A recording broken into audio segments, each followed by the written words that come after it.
ዓለም አቀፉ የድንበር የለሽ ሐኪሞች ቡድን MSF በጋምቤላ ትናንት ረቡዕ ብቻ ከ100 በላይ በመሳሪያ ቆሰሉ ሰዎችን ተቀብሎ ማከሙን ባወጣው መግለጫ ገለጸ። ፕሬዝዳንት ጣሂብ ኤርዶጋን እስራኤል ቃሏን አላከበረችም ሲሉ ወቀሱ።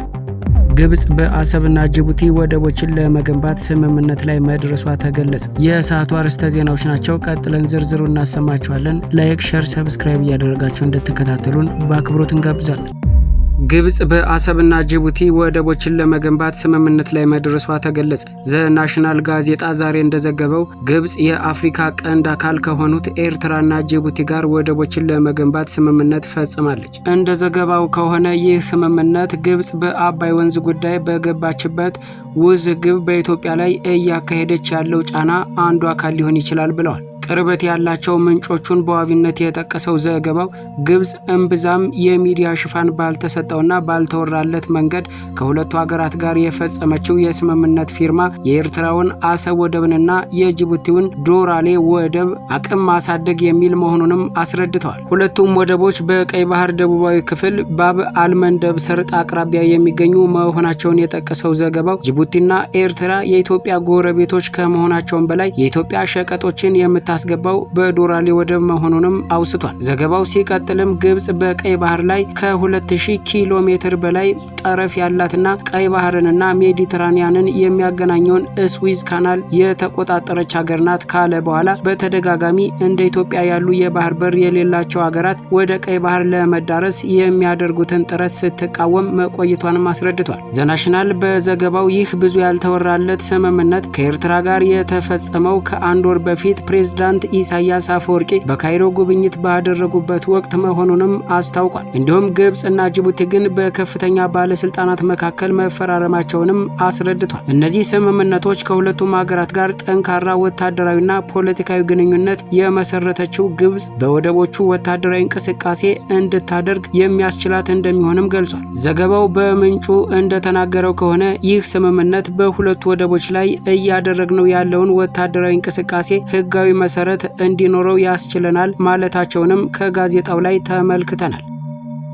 የእንግሊዝ መንግስት ለኢትዮጵያ የማርበርግ ቫይረስ መከላከያ ቁሶችን ድጋፍ አደረገ። የዩናይትድ ኪንግደም መንግስትና የማርበርግ የቫይረስ በሽታን ለመከላከልና ምላሽ ለመስጠት የሚያግዙ የህክምና ቁሳቁሶችን ለኢትዮጵያ የጤና ሚኒስቴር ድጋፍ ማድረጉን ገለጸ። የጤና ሚኒስቴሯ ዶክተር መቅደስ ዳባ በርክክቡ ስነ ስርዓት ላይ ባደረጉት ንግግር የእንግሊዝ መንግስት ላደረገው ወቅታዊ ድጋፍ ምስጋና አቅርበዋል። ሚኒስቴሯ ይህ ድጋፍ ድንበር አቋርጠው የሚመጡ በሽታ አምጪ ተህዋሲያንን ለመዋጋትና የጤና ተቋማት ለድንገተኛ አደጋዎች የሚሰጡትን ምላሽ ለማጠናከር የጎላ ፋይዳ እንዳለውም ገልጸዋል። የተለገሱት መሳሪያዎች በተለይም በወረርሽኝ መከላከያ ግንባር ቀደም ለሆኑ የጤና ባለሙያዎች ደህንነት መጠበቂያ ቁልፍ ሚና እንደሚጫወቱም ዶክተሩ አክለው ገልጸዋል። በኢትዮጵያ የዩኬ አምባሳደር ዳረን ዌልች በበኩላቸው የዩናይትድ ኪንግደም ኢትዮጵያ የህክምና መሳሪያዎችን በማምረት ረገድ ራሷን ለመቻል የምታደርገውን ጥረት እንደምትደግፍም ገልጸዋል። አምባሳደሩ የሁለቱ ሀገራት ትብብር ከኢትዮጵያ አልፎ ለአህጉራዊና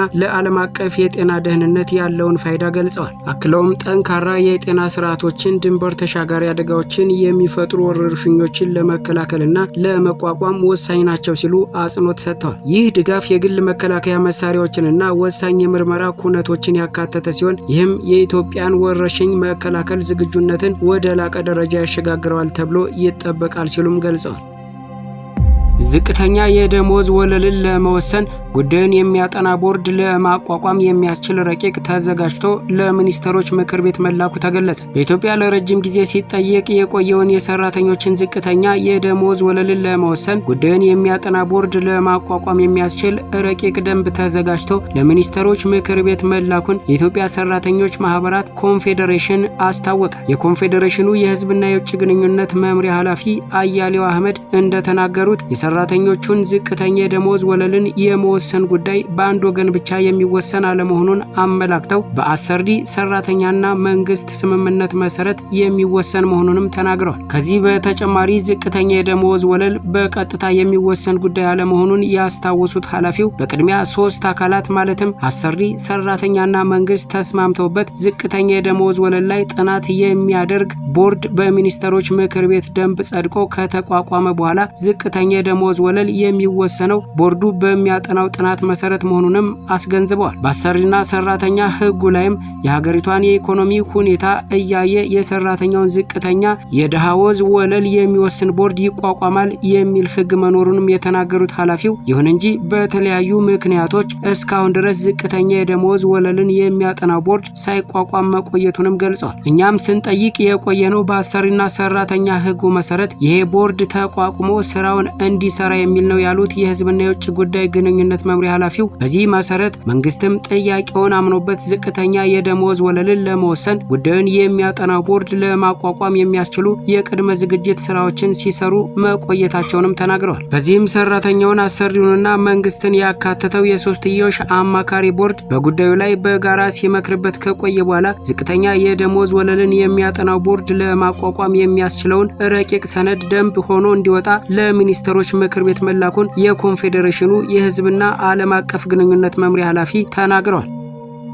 ፕሬዝዳንት ጣይብ ኤርዶጋን እስራኤል ቃሏን አላከበረችም ሲሉ ወቀሱ። የቱርኩ ፕሬዝዳንት ረሂብ ጣይብ ኤርዶጋን እስራኤል የገባችውን ቃል አላከበረችም፣ ሰብአዊ እርዳታ ወደ ጋዛ እንዳይደርስ ሆን ብላ እንቅፋት እየፈጠረች ነው ሲሉ እስራኤልን ወቅሰዋል። ፕሬዝዳንት ኤርዶጋን ይህንን ያሉት ትናንት ረቡዕ እርሳቸው የሚመሩት የፍትህና እድገት ፓርቲ የግዛት አስተዳዳሪዎች ስብሰባ በአንካራ በተካሄደበት ወቅት ሲሆን እስራኤል የገባችውን ቃል እያከበረች አይደለም፣ የተፈበረኩ ማስተባበያዎች በማቅረብ ሰብአዊ እርዳታ ወደ ጋዛ እንዳይገባ ሆን ብላ ችግር እየፈጠረች የሰብአዊ እርዳታ ሂደቱንም በተደጋጋሚ እያስተጓጎለች ነው ሲሉ እስራኤልን ወንጅለዋል። በእነዚህ አስደሳች 3 ወራት ለፍልስጤም የምናደርገውን ድጋፍ አጠናክረን እንቀጥላለን። እንደ ቱርክ የገባነውን ቃል አናጥፍም፣ ዝም አንልም፣ አንረሳትም፣ መቼም ቢሆን ጋዛን ብቻዋን አንተዋትም ሲሉም አክለው ገልጸዋል። ከካውካስ እስከ ባልካን፣ ከአፍሪካ እስከ እስያ ማንም ቢሆን በችግር ላይ ሆኖ እርዳታ በሚፈልግበት ጊዜ እኛ ቀድመን እዛ እንገኛለን። ይህ ትናንት የነበረ ዛሬም ያለ ነገም የማይቀየር የኛ አቋም ነው ያሉት ፕሬዝዳንቱ ቱርክ ለፍልስጤም የምታደርገውን ድጋፍ ሀገሪቱ በዓለም አቀፍ ደረጃ የምታራምደው የሰብአዊ እርዳታ ፖሊሲዋ አንድ አካል ሆኖ ይቀጥላል ሲሉም ተናግረዋል። ቱርክ ሰላምን የምትደግፍ ብትሆንም ኢፍትሐዊነትን ግን እንደማትቀበልም ፕሬዝዳንት ኤርዶጋን አጽንኦት ሰጥተውበታል። የጋምቤላው ግጭት ተባብሶ መቀጠሉ ተገለጸ። ዓለም አቀፉ የድንበር የለሽ ሐኪሞች ቡድን MSF በጋምቤላ የተቀሰቀሰው ግጭት በትናንትናው ዕለት ተባብሶ መቀጠሉን አስታወቀ። ቡድኑ ትናንትና ረቡዕ ብቻ ከ100 በላይ በመሳሪያ የቆሰሉ ሰዎችን ተቀብሎ ማከሙን ባወጣው መግለጫ ገልጿል። ባለፈው ሳምንት ረቡዕ በግጭቱ ለቆሰሉ ታካሚዎች ኩሌ የስደተኞች መጠለያ ውስጥ የሕክምና እርዳታ መስጠት በጀመረ በ48 ሰዓት ውስጥ ከባድ የመቁሰል አደጋ የደረሰባቸው 19 ሰዎችን ጨምሮ 50 ቁስለኞችን ማከሙን የገለጸው ቡድኑ ባለፉት 7 ቀናት ከ150 በላይ ቁስለኞችን ተቀብያለሁ ብሏል። ግጭቱ ከጀመረ ወዲህ የበርካቶች ሕይወት መጥፋቱን፣ የአካል ጉዳት መድረሱንና ግጭቱ በዚሁ ከቀጠለ ወደ ሕክምና ጣቢያ የሚገቡ ቁስለኛ ታካሚዎች ቁጥር ሊጨምር እንደሚችል ቡድኑ ጨምሮ ገልጿል። ቡድኑ በቁስለኞች ብዛት ሳቢያ የጋምቤላ ከተማ ሆስፒታል ሳምንቱን ሙሉ የተመላላሽ ሕክምና አገልግሎት ማቆሙንና ሌሎች የሕክምና አገልግሎቶችም መስተጓጎላቸውን ጠቅሷል። የሲቪሎች ደህንነት በጥልቅ እንዳሳሰበው ቡድኑ የገለጸ ሲሆን የታካሚዎች የጤና ባለሙያዎችና የሕክምና ተቋማት ከጥቃት እንዲጠበቁም ጥሪ አድርጓል።